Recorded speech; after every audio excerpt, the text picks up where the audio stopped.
तो आइए आज की कहानी शुरू करते हैं। बचपन में मैं अपनी दादी से अक्सर पूछा करता था कि हम अंधेरे से क्यों डरते हैं, और दादी मुस्कुराकर कहती, क्योंकि अंधेरा सब कुछ निगल लेता है। उसका कोई चेहरा नहीं, कोई आवाज नहीं।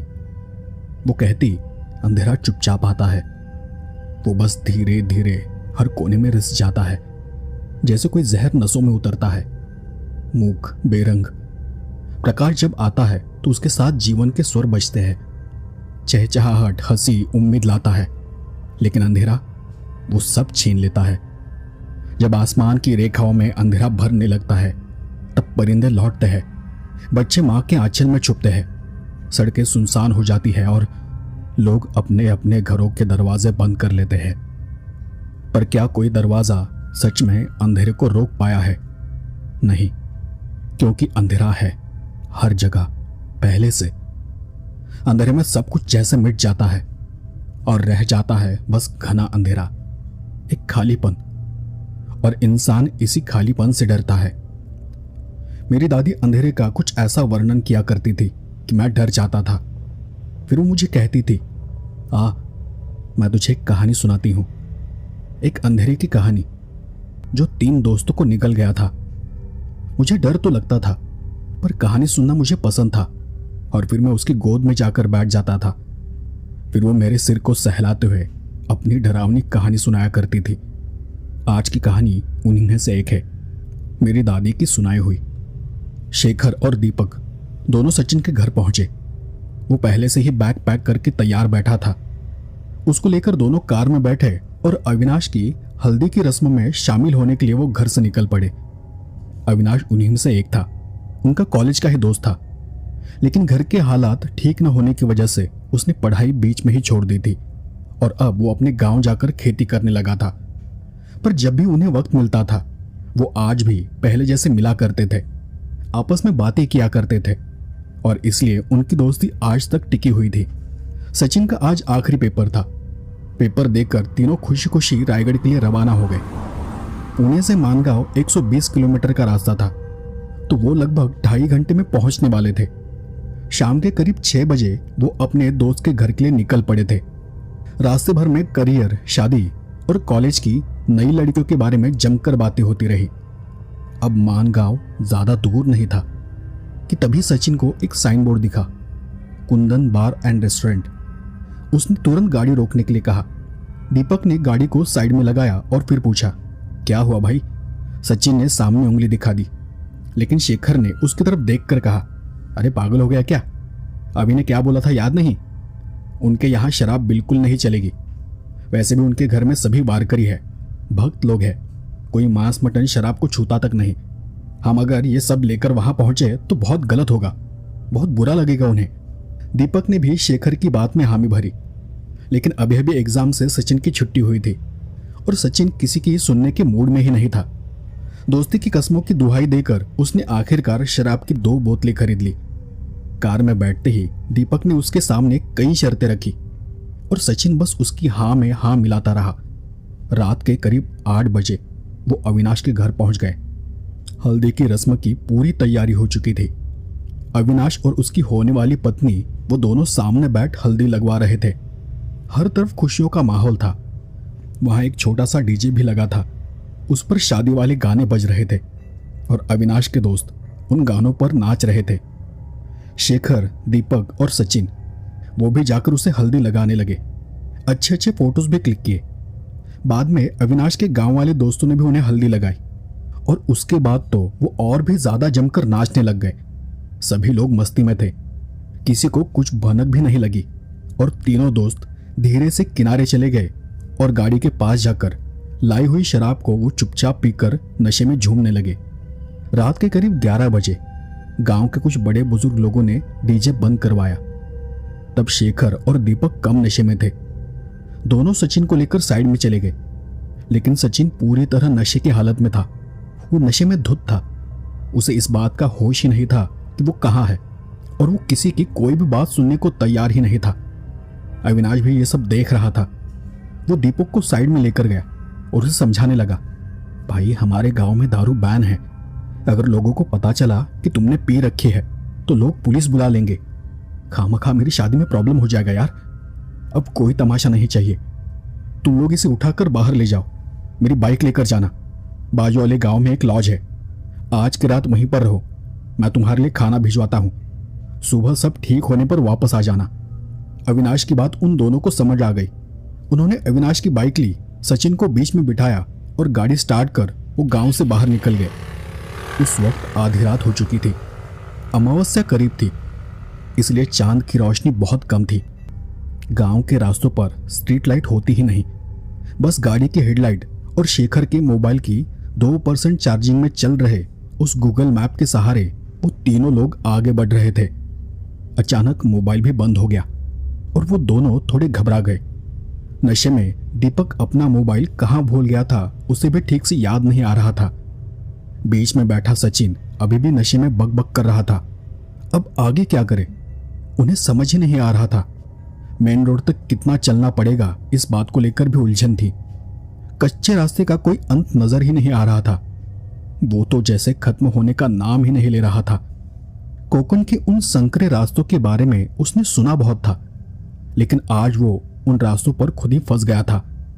शेखर ने अंधेरे में चुप्पी तोड़ते हुए कहा, ऐसा लगता है कि हम किसी भूतिया रास्ते पर आ गए हैं। दीपक उसकी बात सुनकर हंस पड़ा, लेकिन सचिन अब भी नशे में बस बकबक किए जा रहा था। वो बस जैसे बेहोश हो गया था। उन दोनों को रास्ते का कोई अंदाजा ही नहीं था, कहाँ जाना है, किस तरफ जाना है। आखिर में उन्होंने सोचा कि चलो आगे कहीं रुक जाते हैं, और उन्होंने थोड़ा आगे जाकर एक बड़े से पीपल के पेड़ के पास गाड़ी रोक दी। सचिन को नीचे उतारे बिना दीपक भी उतर नहीं सकता था, इसलिए शेखर ने उसे नीचे उतारने की कोशिश की और उसी पल उसका बैलेंस बिगड़ गया। गाड़ी नीचे गिर पड़ी और एक जोर की आवाज हुई। दीपक ने गुस्से में गाली बकते हुए खुद पर गिरते सचिन को धक्का दे दिया। शेखर ये देखकर हंसते हुए बोला, मैंने मना किया था ना, क्या जरूरत थी इतने पीने की? तुम भी सचिन की हाँ में हाँ मिलाते गए। मैं बोल रहा था कि पहले शादी अटेंड करते हैं और फिर एंजॉय करते हैं। अब खुद ही देख लो क्या क्या झेलना पड़ रहा है। दीपक तब गुस्से में बोला, अबे चल चल, अब ज्यादा भाषण मत दे, पहले ही रास्ता नहीं मिल रहा है और ऊपर से तू शुरू हो गया। सचिन तो ऐसे पड़ा था जैसे कोई आरामदायक गद्दे पर सो रहा हो। दीपक भी उठकर खड़ा हुआ और उसने गाड़ी उठाकर स्टैंड पर खड़ी कर दी। तभी उसके पैरों में जोर का दर्द हुआ। उसने हेडलाइट की रोशनी में नीचे देखा। एक नुकीला पत्थर उसके जूते से होते हुए उसकी एड़ी में धंस चुका था। बहुत हिम्मत करके उसने पत्थर को खींचकर बाहर निकाला और जूते से पैर निकाल कर देखा। एकदम से उसकी एड़ी से खून की एक धार बहने लगी। उसने एड़ी को दबाकर फिर से जूता पहन लिया। शरीर पर लगी हल्दी की खुशबू पहले से ही अनजान बुरी शक्तियों को आकर्षित कर रही थी। ऊपर से उस सुनसान सड़क पर पड़े उस ताजा खून ने तो जैसे आग में घी का काम कर दिया था। दीपक और शेखर सचिन को वहीं छोड़कर सड़क के किनारे जाकर अपनी टंकी खाली करने लगे। ठंडी हवा के कारण उनके शरीर कपकपा रहे थे और अब तो अचानक हवा के झोंके और भी ज्यादा तेज बहने लगे थे। दोनों हल्का हो रहे थे कि उन्हें पीछे से बहुत धीमे धीमे किसी के चलने की आवाज सुनाई दी। कोई पत्थरों पर चल रहा था। दूर से उन्हें बस एक सफेद सी परछाई दिखाई दी। उन्हें लगा कि शायद सचिन ही होगा, पर करीब आने पर साफ नजर आया। वो एक सफेद कुर्ता और घुटनों के ऊपर तक धोती बांधे हुए एक बूढ़ा था। यह दोनों अपने काम में लगे हुए थे, इसलिए उन्होंने इतना ध्यान नहीं दिया। तभी वो बूढ़ा आदमी धीरे से उनके पीछे आकर खड़ा हो गया। वो अपने घुटनों के बल जमीन पर बैठ गया और धीरे धीरे सिर झुकाकर अपनी जीभ से सड़क पर फैले हुए उस सारे खून को चाटने लगा। उस पल एक अजीब सी सड़ी गली सी बदबू और जलने जैसी गंध हवा में भर गई थी, जैसे कोई लाश जलने पर हवा में फैलती है। दोनों को उसका एहसास हुआ और हवा में हुए बदलाव को सूंघते हुए दोनों जैसे ही पीछे मुड़े। गाड़ी की दूसरी तरफ उन्हें कुछ हलचल दिखाई दी। चूंकि वो गाड़ी की दूसरी तरफ था, इसलिए उन्हें साफ साफ नहीं दिखा कि वहां क्या हो रहा है। वो थोड़ा पीछे खड़े होकर देखने लगे। देखा तो एक बूढ़ा आदमी सचिन के पास बैठा था और उसके चेहरे को गौर से देख रहा था।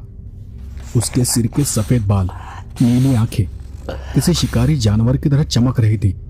वो शायद सचिन को देख कुछ बुदबुदा रहा था। और तब उन दोनों को अंधेरे में उस बूढ़े की खून से सनी जीभ साफ नहीं दिखी। दोनों ने राहत की सांस ली, ये सोचकर कि शायद ये कोई इंसान ही है। दोनों उसके पास चले गए और उन्हें बोला, अरे बाबा, अच्छा हुआ आप मिल गए। हमें आगे जाने का रास्ता ही नहीं मिल रहा था। हाईवे की ओर जाना है। किस तरफ है हाईवे?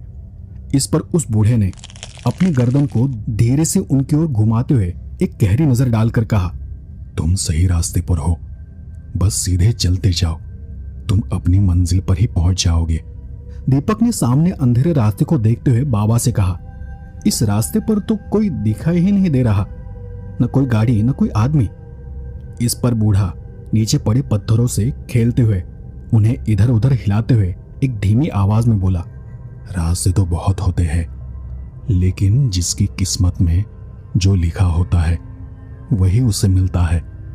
खुद रास्ता चुनना बेवकूफी है। जो रास्ता दिखाई दे उसी पर चलना चाहिए। उसकी बातें अजीब थी और उनकी समझ से बाहर थी। दोनों उठ खड़े हुए और सचिन को गाड़ी पर बिठाकर वहां से आगे निकल गए, लेकिन बूढ़ा वहीं पत्थर पर पत्थर मारता अपने आप में कुछ बड़बड़ाता रहा। जब उन सब की परछाइयां अंधेरे में गायब हो गई तो बूढ़े के सूखे काले होठों पर उसकी लाल जीभ लहराई और एक अजीब सी विकृत हंसी उसके चेहरे पर फैलती चली गई। आखिरकार ये अपनी मंजिल की ओर चल पड़े। इतना कहकर वो जोर जोर से हंसने लगा। उसकी हंसी ऐसी भयानक थी कि वहां का माहौल और भी डरावना बन गया। पर उस बूढ़े की हंसी सुनने के लिए वहां उन तीनों में से कोई नहीं था। शायद होता तो वो वहीं से पीछे भाग जाते। और अब ये तीनों भी उसी रास्ते पर निकल चुके थे जो उस बूढ़े ने उन्हें बताया था। शेखर उस बूढ़े को याद कर हंस रहा था। मायला, कैसे कैसे टपोर लोग घूमते रहे इधर। पता नहीं अवय ने क्या सोचकर इस गांव की लड़की को पसंद किया। इस पर दीपक बोल पड़ा, अरे छोड़ ना, जो भी हो, उस बूढ़े ने हमें रास्ता तो बता दिया। तेरे मोबाइल जैसे उसकी बैटरी तो खत्म नहीं हुई। दोनों इस बात पर हंसने लगे। फिर शेखर भी हंसते हुए बोला, अगर इतना ही बूढ़ा तुझे अच्छा लगा है तो तू भी यहीं के कोई ढूंढ ले, मैं अवय से बात करता हूं। दीपक ने सचिन की तरफ देखते हुए शेखर को कहा, अरे अब बोल मत, बस आगे गाड़ी पर ध्यान दे, पता नहीं इसे और कितनी देर तक झेलना पड़ेगा। चारों तरफ घना अंधेरा था। बाइक गड़गड़ाती हुई उस पथरीले रास्ते पर चल रही थी। गाड़ी की हेडलाइट की जितनी रोशनी थी उतना ही उन्हें सामने नजर आ रहा था। रात 11 बजे के करीब शुरू हुआ उनका यह सफर 1 घंटे के बाद भी जारी था। पर उनमें से किसी को पता ही नहीं था कि यह सफर खत्म होने वाला ही नहीं है। हवा में अब भी कुछ अजीब सी मिलीजुली गंध आ रही थी, किसी तरह के मांस जलने की गंध। कानों में सरसराहट जैसी आवाज बार बार सुनाई दे रही थी। सड़क के दोनों तरफ छोटे पर बड़े बड़े पेड़ थे, जैसे अजीब अजीब शक्ल में कोई अंधेरे में छुप कर खड़ा है। आसपास से आती झिंगुरों की आवाज उस माहौल में और भी ज्यादा डर भर रही थी। दोनों को अब एहसास होने लगा था कि वो बार बार उसी रास्ते से गुजर रहे हैं, लेकिन डर की वजह से कोई कुछ बोल नहीं रहा था। शेखर का भी चेहरा पसीने में डूब चुका था। उसकी आंखें सड़क पर गड़ी हुई थी। लगा जैसे गांव का रास्ता ऐसा ही होता होगा। वो चाहे जितनी भी स्पीड बढ़ाते, रास्ता खत्म ही नहीं हो रहा था। तभी शेखर को सड़क के किनारे कुछ रोशनी दिखी।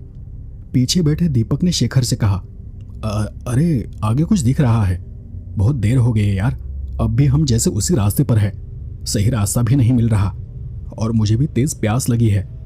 शेखर ने हामी भरी। आसपास ठंडी हवा होने के बावजूद दोनों को भी पसीना आ रहा था। असल में प्यास से ज्यादा किसी इंसान को देखने की उन्हें तलब हो रही थी, क्योंकि इस वीरान रास्ते पर उन्हें अब तक कोई भी इंसान नहीं दिखा था। उस बूढ़े के बताए रास्ते का जैसे कोई अंत ही नहीं था। तब दीपक ने एक जगह गाड़ी रोकते हुए कहा, यार अब भी कुछ दिखाई नहीं दे रहा। ऐसा करते हैं कि पगडंडी के रास्ते से निकलते हैं, कोई ना कोई घर हमें जरूर मिल जाएगा। इसलिए ज्यादा सोच विचार किए बिना उन्होंने कच्चा रास्ता छोड़ दिया और खेतों के अंदर के एक पगडंडी वाली रास्ते से चल पड़े।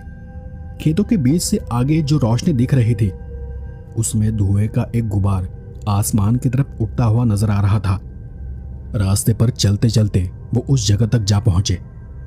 एक झोपड़ी के सामने 3 पत्थरों से बना एक चूल्हा सुलग रहा था और एक बूढ़ी औरत चूल्हे के सामने बैठ लोहे की पाइप जैसी किसी चीज से चूल्हे में हवा फूंक रही थी। उस पर रखे ढके हुए बर्तन में शायद कुछ पक रहा था। दीपक नीचे उतरा। उसने सचिन को भी नीचे उतार लिया। गाड़ी का स्टैंड लगाकर शेखर भी वहीं खड़ा हो गया। सामने कुछ झोपड़ीनुमा जगह थी। झोपड़ी का दरवाजा आधा खुला हुआ था। अंदर हल्की नीली सी रोशनी टिमटिमा रही थी। ऐसी रोशनी जो किसी लालटेन या बिजली की नहीं लग रही थी। ऐसा लग रहा था जैसे अंदर कोई नीली आग जल रही हो और वहीं बाहर एक झुकी हुई बूढ़ी औरत चूल्हे में आग जला रही थी। दोनों ने सचिन को पास की एक टूटी पुरानी लकड़ी पर बिठाया और दोनों भी उस बूढ़ी औरत के पास चले गए। दीपक ने उनके पास जाकर पूछा, आजी थोड़ा पानी मिल जाएगा? उस बुढ़िया ने चूल्हे से उठते धुएं से अपना मुंह बाहर निकाला और बस अपना दायां हाथ उठाकर पास के मटके की तरफ इशारा कर दिया। दीपक मटके की ओर बढ़ा तो शेखर वही उस बुढ़िया के पास जाकर बैठते हुए उनसे हाईवे के बारे में पूछने लगा। अजी ये हाईवे पर कैसे जाना है? लगता है कि हम लोग रास्ता भटक गए हैं। इस पर बूढ़ी औरत ने हंसते हुए अपना सिर उठाया और फिर वो बोली, यहाँ के रास्ते ऐसे ही है। एक बार जो इन रास्तों पर भटक जाता है वो वापसी का रास्ता भूल जाता है। बुढ़िया की वो धीमी हंसी अब उसे डरावनी लगने लगी थी। उसकी भारी आवाज से उसे समझ आ गया था कि वो कहीं बहुत दूर किसी अनजान जगह आ गए हैं और ये जगह बिल्कुल भी सामान्य नहीं है।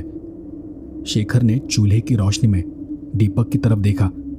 उसके हाथ में भरा पानी का ग्लास हाथ में ही जड़ हो गया था।